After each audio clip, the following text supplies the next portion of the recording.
Bonjour et bienvenue pour cette première édition du Salon des entrepreneurs Marseille-Provence où nous recevons Marion Maréchal-Le Pen. Bonjour. Bienvenue. Alors vous Merci. êtes députée du Vaucluse et candidate Front National au régional de décembre prochain. Moi, la première question que j'ai envie de vous poser, c'est comment vous décririez la région et quels sont ses atouts et qu'est-ce que vous diriez pour attirer les entreprises sur ce territoire?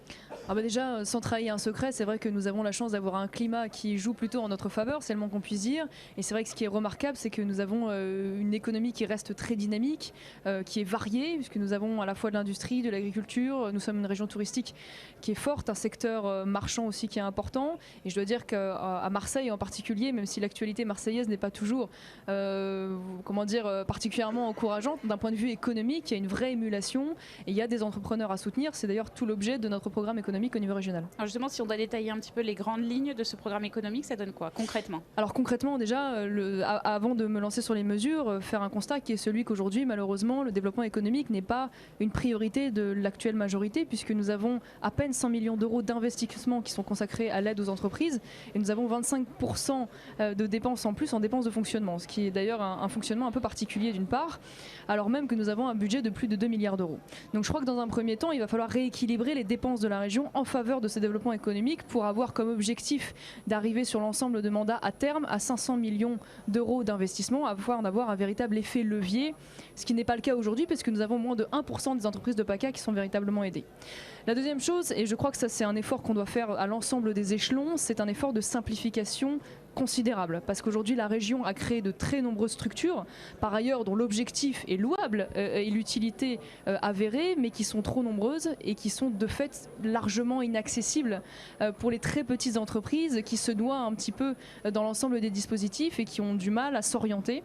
Dans cet esprit, nous souhaiterions faire un audit sur le fonctionnement de ces structures, les mutualiser pour créer un véritable guichet unique qui permette demain aux très petites entreprises d'avoir une facilité d'accès et au sein de ce fonds partenaire des entreprises de créer une cellule qui soit exclusivement dédiée à l'aide au remplissage des dossiers pour que les petits patrons ne soient pas dissuadés, si je puis dire, de demander des aides parce que ça leur demanderait un investissement temps-argent trop important au niveau de leur entreprise. D'accord, on sait qu'on est très fort en France en création d'entreprises. Comment on peut aider ces entreprises à se développer et à passer finalement à l'étape 2? C'est un peu ce qui nous manque. Ici, particulièrement, il y a 97% des entreprises qui sont des TPE. Comment faire pour les aider à passer l'étape suivante, à aller à l'international et à se développer? C'est vrai que la difficulté, c'est déjà principalement l'accès au financement des banques. Et là, je pense que la région a quand même un certain nombre de leviers qu'il faut continuer à garder, qui existent pour une partie d'entre eux, mais qui sont, je vous le disais, assez peu accessibles. Ça peut être évidemment du prêt, ça peut être pour une petite aide ponctuelle à la trésorerie, parce que c'est souvent ça la grande difficulté des entreprises. Ça peut être de la prise de participation, ça peut être de la garantie, ça peut être du conseil et de l'orientation, et ça peut être aussi de l'aide à l'export, parce que c'est vrai qu'il y a un déficit, je le crois, notamment en termes de communication et de publicité à l'international de notre région. Alors c'est vrai qu'on se perd, il faut bien le dire, dans un certain nombre de dépenses que moi je remets personnellement en cause, qui sont un peu philanthropes, l'aide au soutien des médias citoyens au Maghreb. Alors c'est très honorable et moi j'aimerais bien qu'il y ait un retour sur investissement dans l'argent qui est investi, et je dois dire que ce point de vue-là, la région est assez déficiente. Et juste pour terminer, qu'est-ce que vous diriez aux entrepreneurs qui sont ici si vous devez leur donner un conseil? Leur donner un conseil, je crois que je ne suis pas là pour expliquer aux patrons le métier qu'ils doivent faire. La seule chose que je peux leur dire, c'est que demain, auprès de nous, il n'y a pas de gestion idéologique qui compte, il n'y a qu'une gestion purement pragmatique. Moi, je suis assez fière de ce qui se fait aujourd'hui dans nos mairies. Et en cela, nous avons des mairies qui sont proches des TPE et des PME. Au niveau régional, ce sera la même chose, avec un véritable effort de simplification, je vous le disais.